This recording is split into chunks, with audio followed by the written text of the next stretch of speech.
যুৱ কংগ্ৰেছৰ ৰাষ্ট্ৰীয় সভাপতিক গ্ৰেপ্তাৰ কৰা হৈছে।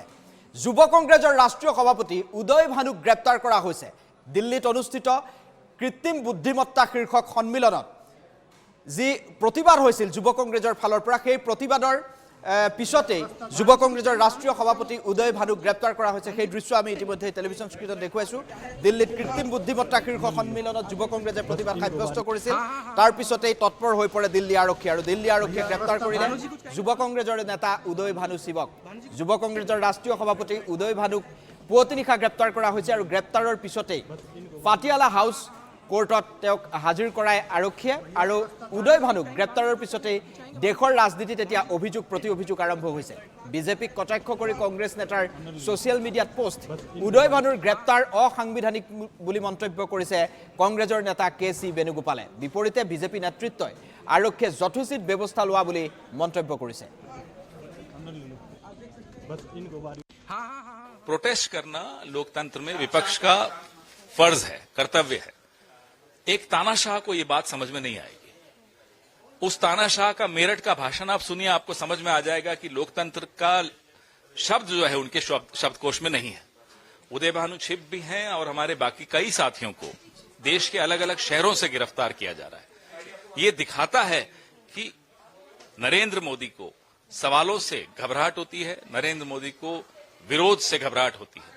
आज नरेंद्र मोदी सबसे कायर प्रधानमंत्री पूरे विश्व में अगर कोई है तो नरेंद्र मोदी उभर कर आ रहे हैं। वो ब्लैकमेल हो रहे हैं, वो कायर हैं, वो डरे हुए हैं। राहुल गांधी अब राष्ट्र विरोधी ताकतों के प्रवक्ता बन गए हैं, भारत विरोधी एजेंडा चलाते हैं, नकारात्मक राजनीति को बल देते हैं, अराजकता फैलाने का प्रयास करते हैं।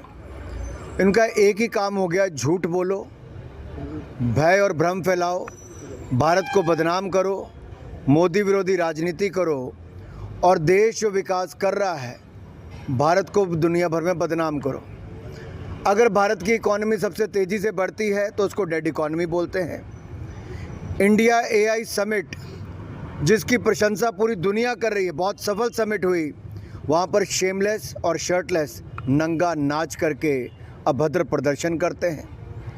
राहुल गांधी जी की राजनीति क्या विदेशों से तय हो रही है? क्या कांग्रेस पार्टी विदेशियों का एजेंडा चला रही है? क्या अंकल सैम और सोरोस के कहने पर यह पार्टी अब चल रही है? क्या भारत के प्रतिद्वंदी देश उनका सहयोग अब कांग्रेस पार्टी कर रही है? चंदा राजीव गांधी फाउंडेशन में लेना और फिर चीन के गुणगान गाना। यही नहीं, आज राहुल का मतलब क्या हो गया है? आर से रार, ह से हुड़दंग और ल से लफंगई। क्या यही उत्तर हो, क्या ये बन गया है? ये बब्बर शेर नहीं, ये नेशनल शेम है। और इनको गिरफ्तार ना करे तो इनको क्या माला पहनाकर भारत रत्न दे क्या, भारत की बदनामी करने के लिए? और राहुल गांधी जी किन लोगों को बढ़ावा दे रहे हैं, किन लोगों का समर्थन कर रहे हैं? जिनका समर्थन, जिनके शर्टलेस, शेमलेस, कैरेक्टरलेस एक्ट का समर्थन मार्गरेट आल्वा तक नहीं कर रही, कांग्रेस के एलाई पार्टनर भी नहीं कर रहे, समाजवादी पार्टी, डीएमके, उद्धव सेना। तो एक बात स्पष्ट है कि जब भी बीजेपी विरोध में, देश विरोध में उतरना होता है तो राहुल गांधी उसके पीछे होते हैं। राहुल गांधी ये भारत बदनामी के सरगना है।